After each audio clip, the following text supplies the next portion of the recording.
সরকারি চাকরিতে নতুন বেতন কাঠামো নিয়ে আপনাদের দীর্ঘদিনের যে অপেক্ষা আজ তার একটি বড় ধরনের অবসান হতে চলেছে। প্রিয় সরকারি চাকরিজীবী ভাই ও বোনেরা, আজকের সকালের আপডেট নিউজে আপনাদের স্বাগতম। যারা আমাদের চ্যানেলে নতুন তারা এক্ষুনি চ্যানেলটি সাবস্ক্রাইব করুন, আর হ্যাঁ, অবশ্যই কমেন্ট করে জানাবেন আপনারা কে কোন জেলা থেকে আমাদের ভিডিওটি দেখছেন। তবে চলুন কথা না বাড়িয়ে আজকের সর্বশেষ সংবাদটি জেনে নিই। সরকারি চাকরিজীবীদের দীর্ঘদিনের পুঞ্জীভূত ক্ষোভ, হতাশা এবং রাজপথের কঠোরতম আন্দোলনের পর অবশেষে বরফ গলতে শুরু করেছে। আজ সরকারের শীর্ষ পর্যায়ে এক অত্যন্ত জরুরি এবং রুদ্ধার বৈঠকে নবম পে স্কেল বা নতুন জাতীয় বেতন স্কেলের প্রথম ধাপের আংশিক প্রজ্ঞাপন জারির বিষয়ে চূড়ান্ত সিদ্ধান্ত গ্রহণ করা হয়েছে। এই ঘোষণায় সরকারি কর্মকর্তা ও কর্মচারীদের জন্য শতভাগ অবসর ভাতাসহ অন্তত দুটি বড় সুখবর উঠে এসেছে, যা সকলের মাঝে নতুন আশার সঞ্চার করেছে। আজকের এই বিশেষ প্রতিবেদনে আমরা বিস্তারিত জানব মাননীয় প্রধানমন্ত্রী তারেক রহমান এই জরুরি বৈঠকে ঠিক কী বলেছেন এবং নতুন এই আংশিক প্রজ্ঞাপনে আপনাদের জন্য কি কি সুবিধা অন্তর্ভুক্ত থাকছে। গত কয়েকদিন ধরেই রাজধানী ঢাকার সচিবালয় এবং এর আশেপাশের এলাকাগুলো ছিল অধিকার আদায়ে সোচ্চার সরকারি চাকরিজীবীদের পদচারণায় মুখর। গতকাল জুম্মার নামাজের পর এই আন্দোলন আরও কঠোর এবং বেগবান রূপ ধারণ করে। পরিস্থিতি ক্রমশ নিয়ন্ত্রণের বাইরে চলে যাওয়ার উপক্রম হলে সরকার দ্রুত নড়েচড়ে বসে এবং কর্মকর্তা ও কর্মচারীদের দীর্ঘদিনের যৌক্তিক দাবি পূরণের লক্ষ্যে জাতীয় সংসদে চলমান প্রথম অধিবেশনের শেষেই এই যুগান্তকারী উদ্যোগ গ্রহণ করে। মাননীয় প্রধানমন্ত্রী তারেক রহমান আজকের এই বিশেষ বৈঠকে অত্যন্ত স্পষ্টভাবে দেশবাসীর সামনে তুলে ধরেন যে দীর্ঘদিন ধরে সংসদীয় অধিবেশন চলাকালীন সময়েও আমরা সরকারি চাকরিজীবীদের বেতন বৃদ্ধির এই অত্যন্ত সংবেদনশীল বিষয়টি নিয়ে নানাবিধ অর্থনৈতিক জটিলতার কারণে কোনো চূড়ান্ত সীমারেখায় বা ঐক্যমতে পৌঁছাতে পারিনি। যার ফলে গতকাল যখন সরকারি চাকরিজীবীরা নামাজের পর তাদের ন্যায্য দাবির অধ্যায়ে বাধ্য হয়ে কঠোরতম আন্দোলনের দিকে ধাবিত হন, ঠিক তার পরপরই সরকারের শীর্ষ পর্যায় থেকে নবম জাতীয় বেতন স্কেল বাস্তবায়নের চূড়ান্ত পদক্ষেপ নেওয়ার লক্ষ্যে আমরা একটি শক্ত নীতিগত সিদ্ধান্তে পৌঁছাই। প্রধানমন্ত্রী তার বক্তব্যে দেশের বর্তমান অর্থনৈতিক বাস্তবতার কথা অত্যন্ত খোলামেলাভাবে দেশবাসীর সামনে তুলে ধরেন। তিনি অকপটেই স্বীকার করেন যে সরকারের নেওয়া আজকের এই আংশিক সিদ্ধান্তগুলো দেশের ২৪ লক্ষ সরকারি চাকরিজীবীর সকলের অর্থনৈতিক অবস্থানকে রাতারাতি পুরোপুরি স্বাবলম্বী করতে হয়তো সক্ষম হবে না। এর সুস্পষ্ট কারণ হিসেবে তিনি উল্লেখ করেন, যেহেতু সরকার আপাতত সম্পূর্ণ পে স্কেলের বদলে আংশিক আকারে বেতন বৃদ্ধির সিদ্ধান্ত নিয়েছে, তাই যারা সর্বশেষ গ্রেডের বা নিচের সারির কর্মচারী রয়েছেন তাদের অর্থনৈতিক অবস্থা খুব একটা অভাবনীয়ভাবে উন্নত হবে না। যদিও সরকারের প্রাথমিক উদ্দেশ্য ও প্রধান লক্ষ্য ছিল একেবারে নিচের দিকের কর্মচারীদের আর্থিক অবস্থানকে দ্রুত উন্নত করে তাদের মুখে হাসি ফোটানো, তবে দেশের সার্বিক অর্থনৈতিক কাঠামোর কথা বিবেচনা করে ধাপে ধাপে বেতন বৃদ্ধির এই বিষয়টি কর্মচারীদের জন্য কিছুটা ধীর গতিতে এগোচ্ছে বলে তিনি মন্তব্য করেন। মাননীয় প্রধানমন্ত্রী আন্দোলনরত কর্মচারীদের আশ্বস্ত করে আরও বলেন, যেহেতু কর্মচারীরা দীর্ঘদিন ধরে তাদের জীবনযাত্রার মান, উন্নয়ন এবং বেতন বৃদ্ধির লক্ষ্যে নিরলস লড়াই করে যাচ্ছেন, তাই আপাতত ধাপে ধাপে বেতন বৃদ্ধি করা হলেও আগামী বাজেটে এবং পরবর্তী সময়ে তারা পূর্ণাঙ্গ আকারের সকল ধরনের সুযোগ সুবিধা ভোগ করবেন। বর্তমানে জারি করা এই আংশিক বেতন স্কেলে শুধুমাত্র মূল বেসিট বা মূল বেতন বৃদ্ধির পাশাপাশি চাকরিজীবীদের জন্য অত্যন্ত প্রয়োজনীয় দুটি সুবিধা সংযোজন করা হয়েছে। বিশেষ করে যারা উচ্চ গ্রেডের কর্মকর্তা আছেন তাদের অর্থনৈতিক অবস্থানগুলোকে স্বাবলম্বী করতে বেসিক বৃদ্ধির সাথে এই দুটি সিদ্ধান্তই যথেষ্ট ভূমিকা পালন করবে বলে সরকার গভীরভাবে বিশ্বাস করে। সবচেয়ে বেশি যে বিষয়টি নিয়ে আলোচনা ও সমালোচনা হচ্ছিল তা হল সর্বনিম্ন বেসিক ঠিক কত হবে। প্রধানমন্ত্রী তারেক রহমান এই বিষয়টি স্পষ্ট করে জানিয়েছেন যে দীর্ঘ যাচাই বাছাই শেষে সর্বনিম্ন বেসিক ১৮,০০০ টাকা নির্ধারণ করা হয়েছে।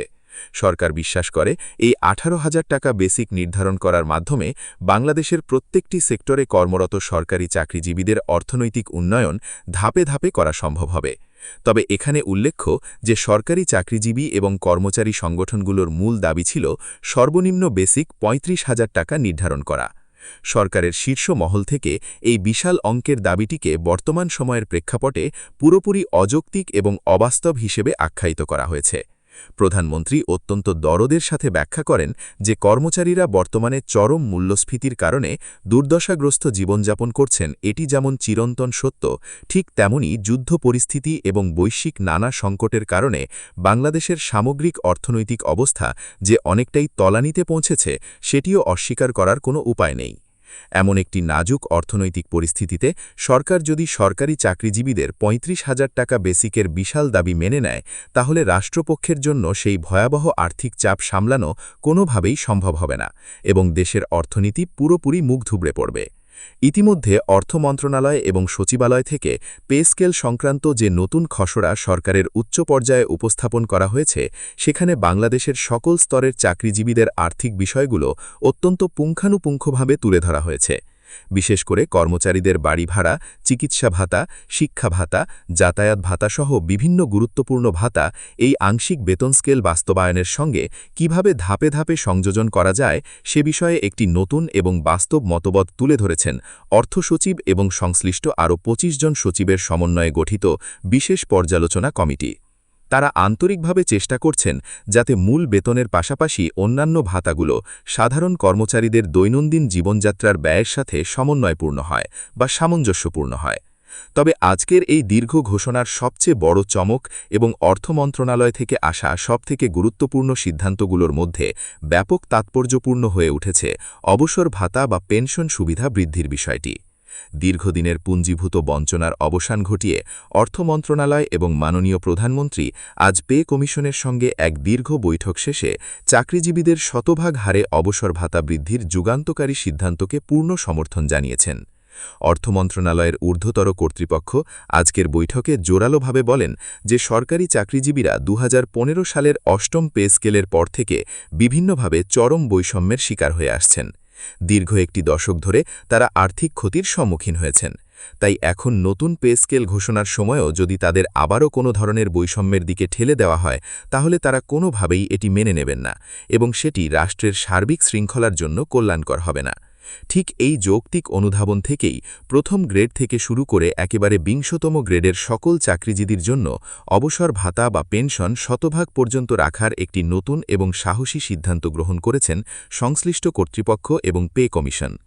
এই যুগান্তকারী সিদ্ধান্ত নেওয়ার আগে অর্থ মন্ত্রণালয়ের সচিব এবং পে কমিশনের পর্যালোচনা কমিটির সদস্যরা একাধিক দীর্ঘ ও ক্লান্তিকর বৈঠকে মিলিত হন। এই বৈঠকগুলোর পর পর্যালোচনা কমিটির পক্ষ থেকে আনুষ্ঠানিকভাবে জানানো হয় যে বাংলাদেশের সকল চাকরিজীবীর সুযোগ সুবিধার কথা মাথায় রেখে পূর্বের তৈরি করা খসড়াটি নিবিড়ভাবে পর্যবেক্ষণ করে সেখানে বেশ কিছু গুরুত্বপূর্ণ এবং ইতিবাচক পরিবর্তন আনা হয়েছে, যার মধ্যে অন্যতম হল নিচের দিকের কর্মচারীদের সর্বনিম্ন বেসিক ১৬,০০০ টাকার পূর্বের প্রস্তাবনাটি বাতিল করে সেটিকে পরিবর্তন করে সর্বশেষ ১৮,০০০ টাকা পর্যন্ত নির্ধারণ করা। এটি নিম্ন আয়ের কর্মচারীদের জন্য নিঃসন্দেহে একটি বড় বিজয়। এর পাশাপাশি সর্বোচ্চ বেতনের ক্ষেত্রেও ব্যাপক পরিবর্তন আনা হয়েছে। নতুন সুপারিশ অনুযায়ী সর্বোচ্চ বেতন ১,৪৫,০০০ টাকা পর্যন্ত রাখার একটি নতুন প্রস্তাব সরকারের কাছে পেশ করেছে পে কমিশন, যা আগের প্রস্তাবের চেয়ে বেশ খানিকটা বেশি। এই বিশাল আর্থিক কর্মযোগ্য বাস্তবায়নের জন্য বাজেটের বিষয়টি সবচেয়ে গুরুত্বপূর্ণ, আর এ বিষয়ে অর্থ মন্ত্রণালয় কর্তৃপক্ষ অত্যন্ত গুরুত্বপূর্ণ তথ্য দেশবাসীর সামনে উপস্থাপন করেছেন। মাননীয় অর্থমন্ত্রী আমির খসরু আজকের বিশেষ সংবাদ সম্মেলনে অত্যন্ত আত্মবিশ্বাসের সাথে বলেন যে বাংলাদেশে বাজেট প্রণয়ন নিয়ে ইতিপূর্বে যে ধরনের সফল এবং সুনির্দিষ্ট কাঠামোগত পদক্ষেপ নেওয়া হয়েছিল, ঠিক একই পদ্ধতি এবং স্বচ্ছতা অনুসরণ করে ২০২৬-এর এই নবম জাতীয় বেতন স্কেলের জন্য বাজেটের রূপরেখা তৈরি করা হয়েছে। কর্মচারীদের অর্থনৈতিক অবস্থানকে দ্রুত শক্তিশালী করার লক্ষ্যে আপাতত এই আংশিক বেতন বৃদ্ধি করা হয়েছে। তবে আগামী ২০২৬-২৭ সালের অর্থবছরে বিশাল বাজেটে সরকারি কর্মচারীদের বেতন ভাতার জন্য সর্বমোট ১,১০,০০০ কোটি টাকা নির্ধারণ করা হয়েছে। এটি স্বাধীন বাংলাদেশের ইতিহাসে বেতন ভাতার জন্য অন্যতম বৃহৎ একটি বরাদ্দ হিসেবে গণ্য হচ্ছে। ভিডিওটি খুবই জরুরি, তাই দয়া করে সবার সাথে ভিডিওটি শেয়ার